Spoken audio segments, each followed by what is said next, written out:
남자이건 여자이건 평소에 배우자를 대하는 태도가 말년에 돌아오게 되어 있다고 합니다. 50대 남편은 마누라가 곰국을 끓이는 냄새에 이번엔 며칠이나 집을 비우고 나가려고 하는 거지 하며 두려워하고, 60대 남편은 마누라가 주소도 안 가르쳐 주고 이사 가면 어쩌나 걱정하고, 70대 남편은 마누라가 황혼이혼 하자고 할까봐 전전긍긍하고, 80대 남편은 마누라가 목공소 가면 혹시 내 관자러 갔나 하고 걱정한다는 농담이 있습니다. 우리가 나이가 들수록 물밀듯이 밀려드는 것은 외로움과 고독뿐인데, 부부와의 관계에서 애정이 더 깊어지고 나날이 행복만 더해 간다면 얼마나 좋을까요? 그런데 변함없이 사랑을 나누며 사는 부부는 주변에 생각보다 많지 않습니다. 나이가 들수록 부부는 애정이 아니라 연민이나 정으로 산다는 분들이 많습니다.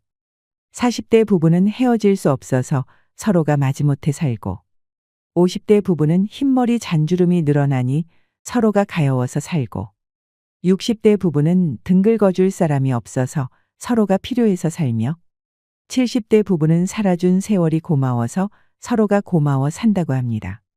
여러분들은 지금 어느 길목에 와 계신가요? 우스갯소리의 말들이 얼마나 와닿으시는지 모르겠습니다.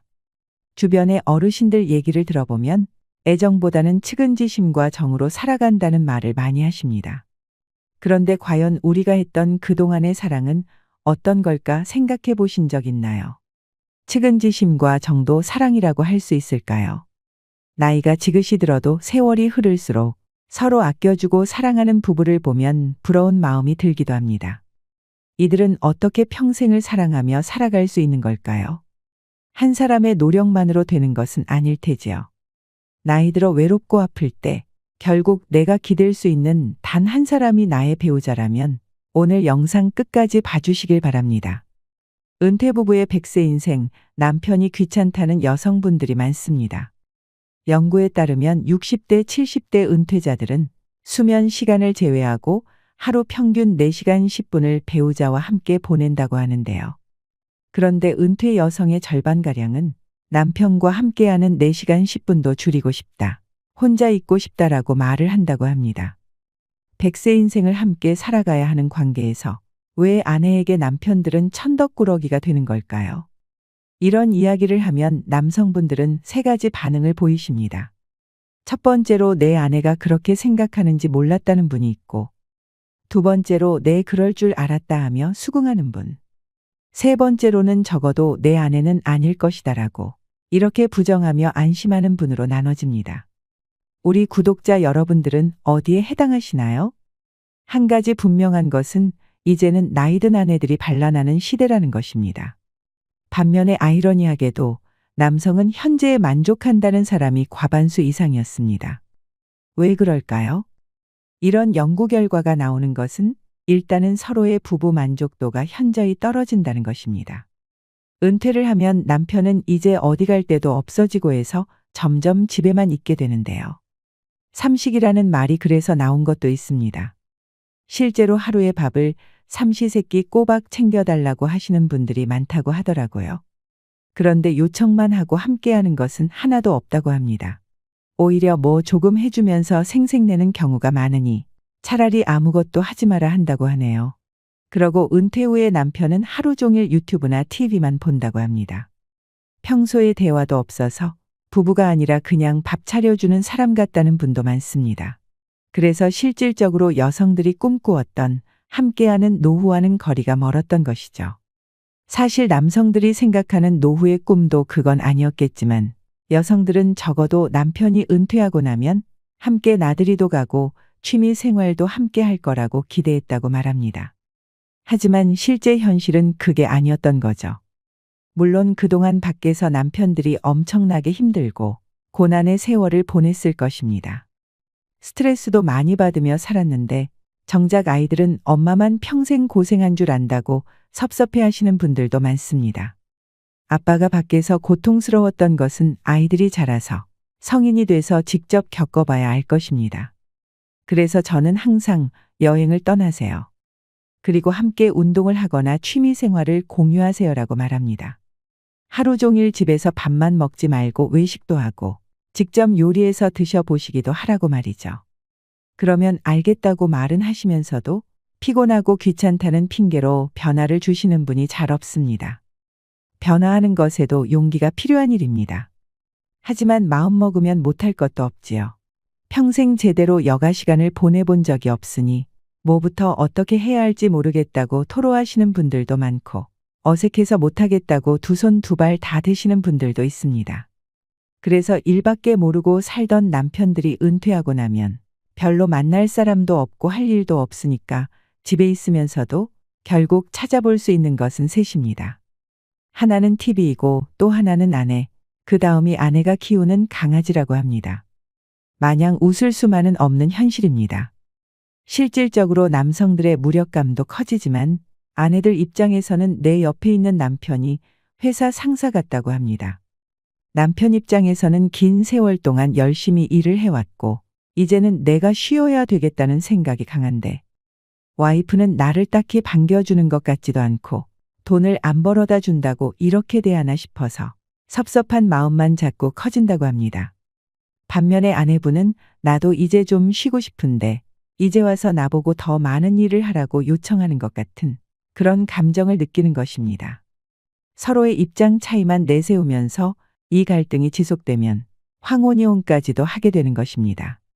젊을 때 아내가 힘들 때 따뜻한 말 한마디라도 건네며 배려한 남편들은 노후가 따뜻하고 행복한 반면 가부장적 유교 문화에 따르며 아내를 식모, 유모로 대했던 남편들은 노후에 서러움을 받는다는 누군가의 말에 많은 사람들이 공감하고 호응합니다. 늙어서 아침에 눈 떴다고 아내한테 맞는 분을 봤다고도 하는데요. 사회복지사분들 얘기를 들어보면 혼자서 고독사 하시는 분들 중에 할아버지 비율이 압도적으로 높다고도 합니다. 쌀을 갖다 드리면 할머니들은 이것저것 밥도 잘 해드시는데 할아버지들은 손도 못 대시는 분들도 많다고 하죠. 그런데 두 백발의 노인 부부가 함께 다정하게 서로의 손을 잡고 횡단보도를 건너는 장면을 보면 마음이 어떠신가요? 눈물 날 정도로 아름답습니다. 우리 모두가 그분들처럼 서로 오래오래 사랑하며 살 수는 없는 걸까요? 나이 먹어서 조금씩 양보하고 이해하려고 노력하면 그리 어려운 일은 아닐 것입니다. 노년의 부부가 어떻게 살아갈지는 굉장히 중요합니다. 서로 은퇴 이후의 삶을 잘 살려면 부부가 함께 할 수 있는 새로운 취미 생활을 찾아보고 밖에서 꾸준하게 할 일을 찾아보는 게 도움이 될 수 있습니다. 그리고 짬을 내서 여가 시간에 TV만 보시지 말고 아내분과 외출도 해보세요. 그동안 못 나눴던 대화도 나누고 소소한 행복을 누리시길 바랍니다. 새로운 친구를 사귀어 보는 것도 좋습니다. 이웃 부부와 함께 어울려 보세요. 그리고 은퇴라고 하는 게 남성들에게 힘든 일이지만 여성들에게도 굉장히 힘든 일이구나 생각해야 합니다. 남편이 직장에서 은퇴할 나이면 아내도 집안일에서 은퇴할 나이라고 생각할 줄 알아야 합니다. 서로가 같은 입장인 것입니다. 익숙하지 않더라도 하루 한 끼는 남편이 직접 차리시고 청소기도 돌리시고 그렇게 해보세요. 많은 것이 달라질 것입니다. 수십 명의 친구보다 좋고 편안한 게 배우자입니다. 옆에 있을 땐 소중한지 모른다고 합니다. 하지만 내 옆에 있는 소중한 사람과 함께할 때 가장 특별한 순간이 된다는 것을 우리는 깨달아야 합니다. 나이 들수록 옆에 있는 반려자가 최고입니다. 흥미로운 이야기를 하나 해드릴까 합니다. 부부가 서로 상호작용하는 것을 3분만 봐도 이 사람들이 행복하게 살지 아니면 이혼을 할지를 95% 이상 정확하게 맞출 수 있다면 믿으시겠습니까? 러시아의 대문호인 톨스토이와 도스토예프스키를 비교해 보겠습니다. 그 둘은 비슷한 시대에 살았고 또 공통점도 참 많습니다. 둘 다 아주 나이가 어린 연하의 부인을 만났거든요. 톨스토이는 16살 연하의 아내, 도스토예프스키는 26살 연하의 아내를 만났습니다. 그리고 정말 둘 다 굉장히 열렬하게 사랑해서 결혼을 했고 또 그 아내들이 내조를 잘해줬다고 유명한 부부들입니다. 그런데 이 두 작가가 서로 결혼에 대해서 굉장히 다른 결혼관을 작품에다 표현했습니다. 예를 들어서 톨스토이는 안나 카레리나라는 그 유명한 작품 속에서 행복한 결혼은 다 비슷한 모습이다. 그러나 불행한 결혼은 저마다의 모습이 있다 이렇게 썼고, 도스토예프스키는 결혼은 정말 연마하듯이 꾸준히 노력을 하고 행복을 쌓아가야 된다. 그것은 순간적으로 사랑하는 것이 아니라 영원히 사랑할 것이기 때문이다. 이렇게 썼습니다. 둘의 결혼관이 이렇게 달랐는데 결과는 어땠을까요? 톨스토이와 소피아와의 결혼은 말년에 너무나 불행하고 아주 비극적으로 끝났습니다. 반면에 도스토예프스키의 결혼 생활은 아주 행복했고 죽은 후에도 그 사랑이 계속되었다고 회자가 될 정도로 전혀 다른 모습을 보였습니다. 그렇다면 현대과학은 이 두 사람 중에 어느 결혼관을 갖는 것이 좋다고 말했을까요? 그 검증을 해준 학자가 있습니다. 관계의 아인슈타인이라고도 불리는 존 가트맨 박사입니다. 그는 부부 관계에 대해서 거의 50년 가까이 3,600쌍의 부부를 실제로 관찰하고 연구했습니다. 이 연구 내용에 비추어 실험을 해보면 부부가 서로 상호작용하는 것을 3분만 봐도 이 사람들이 행복하게 살지 이혼을 할지를 95% 이상 정확하게 맞출 수 있다고 합니다. 너무나 놀랍지 않나요? 이 과학자는 도스토예프스키의 판정승을 내렸습니다. 그 내용을 제가 3가지로 요약해서 말씀드리겠습니다. 첫 번째로 행복한 부부들은 서로가 서로를 잘 알고 그리고 서로에 대한 호감도와 친밀감이 높다고 합니다. 이걸 뭉뚱그려서 우호감이라고 하는데요. 서로에 대한 호감이 많다는 것입니다. 그럼 그들은 이런 우호감을 어떻게 쌓았을까요? 도스토예프스키의 부인이었던 안나가 쓴 회고록을 보면 처음에는 일로 만났다고 합니다. 도스토예프스키 작품을 속기해주는 속기사 역할을 했는데요. 안나가 남긴 그 기록을 보면 남편의 눈빛깔은 어떻고 눈 크기가 어떻고 머리 색깔은 이렇고 이 사람이 어떤 걸 좋아하고 싫어하고 하는 것이 소상히 표현되어 있었다고 합니다. 이런 것을 가트맨 박사는 사랑의 지도라고 표현했습니다. 그러니까 우리 마음속에도 뭘 좋아하고 뭘 싫어하고 어떤 것에 대한 꿈이 있고 어떤 걸 두려워하는지 그런 마음의 지도가 있는데 행복한 부부들은 그런 걸 잘 알더라는 것입니다. 그런데 불행한 부부들, 결국은 파국이나 이혼으로 끝나는 부부들을 보면 서로에 대해서 별 관심도 없고 또 안다고 하더라도 아주 잘못 알거나 엉뚱하게 오해를 하는 경우가 많다고 합니다. 그래서 우호감은 관계에 있어 굉장히 중요한 요소라는 것입니다.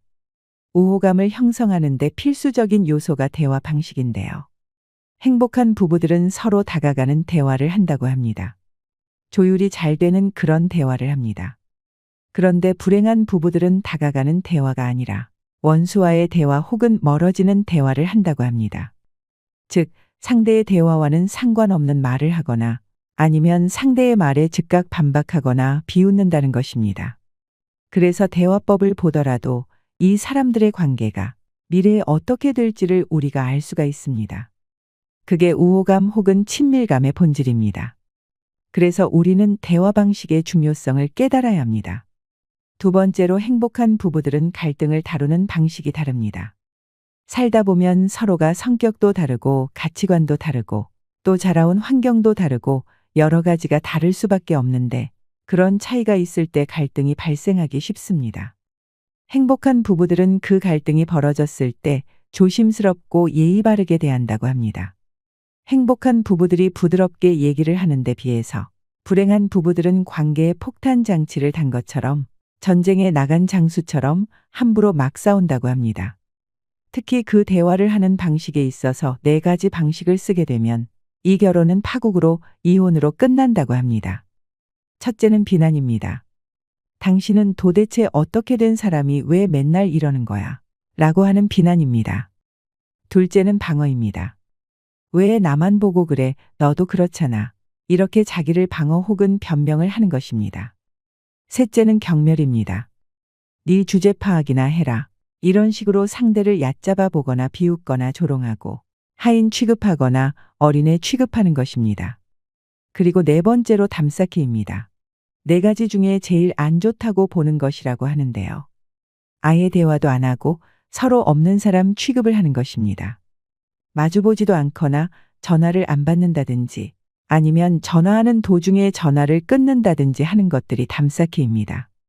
이런 방식을 쓰게 되면 아무리 처음에는 열렬히 사랑을 하고 서로 좋아했다 하더라도 결국 좋지 않게 끝나더라는 것입니다.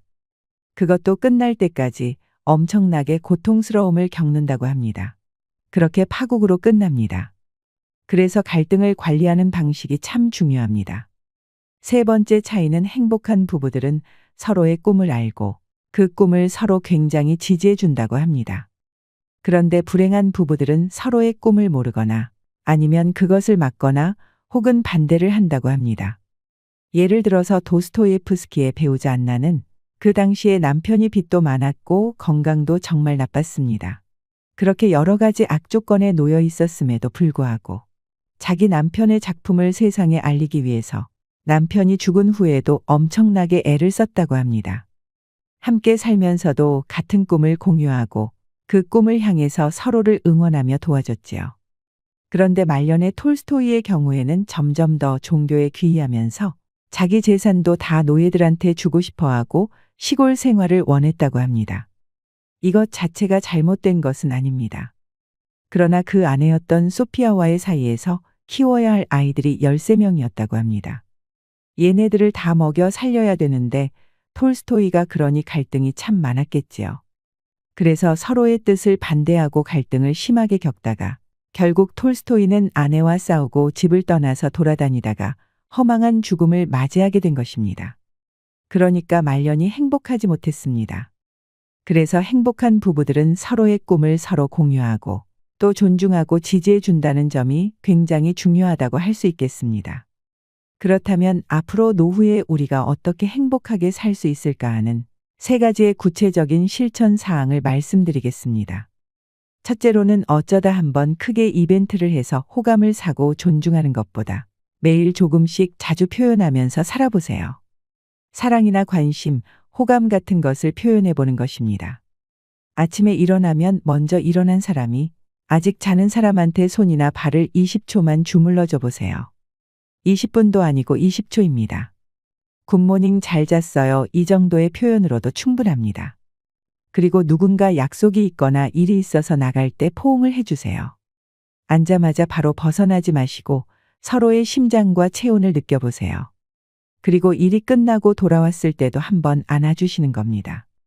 마지막에 저녁 먹고 나서는 조금 여유가 있으니까 그땐 아침에 늦게 일어났던 사람이 10초이자 더 붙여서 30초 동안 어깨나 손이나 발을 주물러 주는 것입니다. 닭살 돋는다고 생각하지 마시고 이런 사소한 습관이 쌓이면 정말 좋습니다. 그렇게 스킨십을 하면서 대화도 많이 나누시고 자연스럽게 마음도 표현해 보세요. 인간은 서로의 피부가 닿는 것만으로도 따뜻함과 안정감을 느낀다고 합니다. 이렇게 조금씩이라도 자주 표현하게 되면 긍정성이 누적이 되고 쌓이기 때문에 갈등 상황이 벌어졌을 때 좀 더 유연하게 대처할 수 있습니다. 나이 들어서까지 정말 죽기 살기로 비난하고 방어하고 경멸하고 담쌓게 하면서 살지 마세요. 앞으로 남은 소중한 시간을 후회로 쌓지 마시길 바랍니다. 이제는 눈앞에 닥친 갈등에 대해서도 우리가 정말 예의 있게 조심스럽게 부드럽게 얘기를 할 수 있어야 합니다. 그래서 서로가 꿈을 공유하거나 내가 좋아하는 일을 서로 믿고 지지해주면 온갖 풍파를 잘 견뎌낼 수 있는 힘이 생깁니다. 그게 바로 행복한 노부부의 비결입니다. 우리는 사랑한다고 말하지만 사랑받는 데서 행복을 찾기 때문에 괴로워집니다. 남에게 사랑받으려고만 하면 자기가 원하는 것이 이루어지지 않아서 항상 괴로움에서 허우적거립니다. 사랑을 주었는데 사랑이 돌아오지 않으면 그 배신감에 사랑이 미움의 씨앗이 되지요. 더 사랑해서 괴로운 게 아니라 더 기대해서 외로운 것입니다. 이제부터 내가 먼저, 내가 더 많이 사랑하는 삶을 살아보세요. 그렇게 사랑 가득한 인생을 사시길 바랍니다. 오늘 제가 준비한 은퇴 후 부담스럽게 느껴지는 배우자 문제와 나이 들어서 황혼 이혼 없이 행복하게 사는 법에 관한 이야기 어떠셨나요? 다시 한번 복습을 하자면 첫 번째로 서로에 대해서 관심을 가지고 살자. 우호감과 친밀감을 키우면서 사랑의 지도를 그리자. 두 번째로 갈등 상황이 되거나 의견이 다를 때라도 함부로 싸우고 막말하지 말자. 세 번째로 서로의 꿈을 알고 그것을 같이 지지해주고 공유하자입니다. 노후의 배우자와 이렇게 나이 들어간다면 오래도록 행복한 삶을 살아갈 수 있으실 겁니다. 이상으로 시니어에 대한 모든 것, 시니어 연구소